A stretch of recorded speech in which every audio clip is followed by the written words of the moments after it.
আপনারা অনেকেই Facebook, Instagram ও ইউটিউবে চ্যাটজিপিটি সম্বন্ধে শুনে থাকবেন। চ্যাটজিপিটির ফুল ফর্ম হলো চ্যাট জেনারেটিভ রিটেন ট্রান্সফর্মার। এটি ওপেন আর্টিফিশিয়াল ইন্টেলিজেন্স দ্বারা তৈরি এক ধরনের চ্যাট রোবট, যার সাহায্যে আপনি আপনার বিভিন্ন ধরনের তথ্য জানতে চাইলে সেটা আপনাকে প্রদান করবে।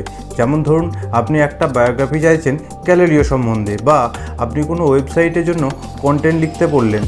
চ্যাটজিপিটি কিন্তু খুব অল্প সময়ে আপনাকে সেটা রিপ্লাই দিয়ে দেবে তথ্য সমেত, কিন্তু সেই তথ্য সঠিক কিনা আপনাকে একটু দেখে নিতে হবে। এই গঠনমূলক চ্যাটবোর্ডটি কিন্তু সীমিত সময় পর্যন্ত ইনফরমেশন রাখে, যেখানে গুগল প্রতি সেকেন্ডে আপগ্রেড হয়। চ্যাটজিপিটি কিন্তু তা হয় না। তবে যে ইনফরমেশন চ্যাটজিপিটি আপনাকে দেবে তাতে আপনার কাজের 90% হেল্প হয়ে যাবে। চ্যাটজিপিটি ওয়েবসাইটটির ইউআরএল হলো chat.openai.com। এই ওয়েবসাইটে গিয়ে লগ ইন বা সাইন আপ করলেই আপনি ইউজ করতে পারবেন। চ্যাটজিপিটি সিইও হলেন স্যাম অল্টম্যান। 2022 সালে 30শে নভেম্বর এই অ্যাপটি লঞ্চ করে। এই অ্যাপটি রিলিজ হওয়ার 5 দিনের মধ্যেই 1 মিলিয়ন বা 10 লক্ষ ইউজার ব্যবহার করেন। এটি আপনি সম্পূর্ণ বিনামূল্যে ব্যবহার করতে পারবেন, তবে এটা সীমিত সময় পর্যন্ত। পরে এটি ব্যবহারের জন্য সাবস্ক্রিপশন ফিসও লাগতে পারে।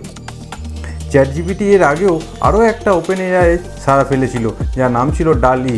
এখন অবশ্য এটার আপগ্রেড ভার্সন হলো ডালি 2। ডালি প্রথম দিকে চ্যাটজিপিটির মতো এতটা জনপ্রিয় ছিল না। ডালি মূলত ইমেজ তৈরি করতে পারে, তাই এর নাম ওপেন এআই ইমেজ জেনারেটর। আপনি যেমন লিখে দেবেন সেই রকমই ছবি আপনাকে বানিয়ে দেবে। চ্যাটজিপিটি জনপ্রিয়তার দিক থেকে সবাইকে পিছনে ফেলে দিয়েছে। যেখানে 10 লক্ষ ইউজার বানাতে নেটফ্লিক্সের সময় লেগেছিল 3.5 বছর, ফেসবুকে লেগেছিল 10 মাস, ইনস্টাগ্রামে লেগেছিল 2.5 মাস, আইফোনে লেগেছিল 74 দিন, সেখানে চ্যাটজিপিটি মাত্র 5 দিনে 10 লক্ষ ইউজার রপ্ত করেছে। এটা বিশ্বের সবথেকে বাজওয়ার্ডগুলির মধ্যে একটা। ইন্টারনেটে থাকা বিভিন্ন website, ebook, Wikipedia, blog article সহ বিভিন্ন সোর্স থেকে 570 জিবির মতো ডাটা সমৃদ্ধ রয়েছে এই চ্যাটজিপিটিতে। এতে 300 বিলিয়ন শব্দের ভান্ডার রয়েছে। চ্যাটজিপিটি পাবলিক হওয়ার পর থেকে গুগল 100 থেকে 140 বিলিয়ন লসের সম্মুখীন হয়। চ্যাটজিপিটিতে শুধুমাত্র টেক্সট রেজাল্ট আসে এবং সেখানে তথ্যের কোনো সোর্স জানা যায় না। সুতরাং একজন সম্পূর্ণ অজানা ব্যক্তির ক্ষেত্রে জানা বা বোঝা সম্ভব নয় যে তথ্যটি কতটা সত্য ও যুক্তিযুক্ত। কিন্তু গুগলে কোনো কিছু সার্চ করলে সেখানে রেজাল্টের সাথে সাথে সেই তথ্য সোর্স লিঙ্ক দিয়ে দেওয়া হয়। তবে গুগলের 20% ইউজার হারিয়েছে ইতিমধ্যে। তাই গুগলও চ্যাটজিপিটিকে টক্কর দিতে ওই ইউজার না হারানোর জন্য গুগল বার্ড নামে একটি চ্যাটবোর্ড বানিয়েছে। তবে এটা এখনও এক্সপেরিমেন্টাল স্টেজে আছে, সুতরাং আগামী সময়েই বলবে গুগল চ্যাটজিপিটিকে টক্কর দিতে পারবে কি না। 2015 সালে স্যাম অল্টম্যান ইলন মাস্কের সহযোগিতায় এই চ্যাটজিপিটি শুরু করেছিলেন। পরে বিল গেটসের কোম্পানি মাইক্রোসফট এতে প্রচুর অর্থ বিনিয়োগ করে। সুতরাং চ্যাটজিপিটি যে আগামী দিনে উজ্জ্বল ভবিষ্যৎ আনবে বিভিন্ন ভাষায়, তা আশা রাখাই যায়। বর্তমানে 20 মিলিয়ন ইউজার আছে চ্যাটজিপিটিতে। এখনও পর্যন্ত চ্যাটজিপিটির ভ্যালুয়েশন 29 বিলিয়ন। 29শে এপ্রিল 2023 চীনের উত্তর পশ্চিম সীমান্তে গাংসু প্রদেশে হং নামক এক ব্যক্তি চ্যাটজিপিটি ব্যবহার করে এক ট্রেন দুর্ঘটনার ফেক নিউজ বানায়। এই নিউজে দাবি করা হয় রেল দুর্ঘটনায় 9 জন ব্যক্তি নিহত হয়েছে, ফলে জনগণের মধ্যে আতঙ্কের সৃষ্টি হয়। যদিও ব্যক্তিটিকে পুলিশ অ্যারেস্টও করেছে। ওই ব্যক্তির এই কর্মকাণ্ডের জন্য 5 থেকে 10 বছরের জেল ও জরিমানা হতে পারে। বর্তমানে চ্যাটজিপিটির ব্যবহার এতটাই বেড়েছে যে রাজস্থান রয়্যালসের সোশ্যাল মিডিয়া হ্যান্ডেল ম্যানেজমেন্টের টিম ত্রিবান্তপুরমের বর্তমান সাংসদ শশী থারুরকে চ্যাটজিপিটি ব্যবহার করে রিপ্লাই দিয়েছেন। আচ্ছা, বিষয়টা একটু ভেঙে বলি। আইপিএলের টিম রাজস্থান রয়্যালস কংগ্রেস সাংসদ শশী থারুরকে একটা জার্সি গিফট করেন তাদের টিমকে সাপোর্ট করার জন্য। শশী থারুর সেই জার্সি পরে ফটো তুলে টুইট করেন। যেহেতু শশী থারুর খুব পারফেক্টভাবে কথা বলতে পছন্দ করেন, তাই রাজস্থান রয়্যালসের পারফেকশন মেনটেন করার জন্য চ্যাটজিপিটি ব্যবহার করে রিটুইট করেন। জেরুজালেমের হিব্রু বিশ্ববিদ্যালয়ের ইতিহাসের অধ্যাপক ও লেখক হাইভাল নোয়া হারারি বলেন, চ্যাটজিপিটির নিজস্ব ধর্ম ও ধর্মগ্রন্থ দুটোই বানাতে প্রস্তুত।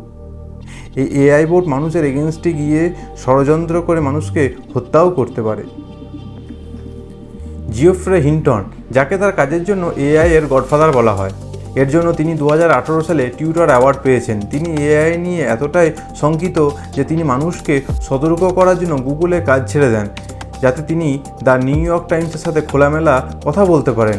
ওই সাক্ষাৎকারে জিওফ্রে হিন্টন জানান তিনি তার কাজের জন্য খুবই অনুতপ্ত। তিনি নিজেকে সান্ত্বনা দেওয়ার জন্য এও বলেন এই কাজ তিনি না করলে হয়তো অন্য কেউ করতো।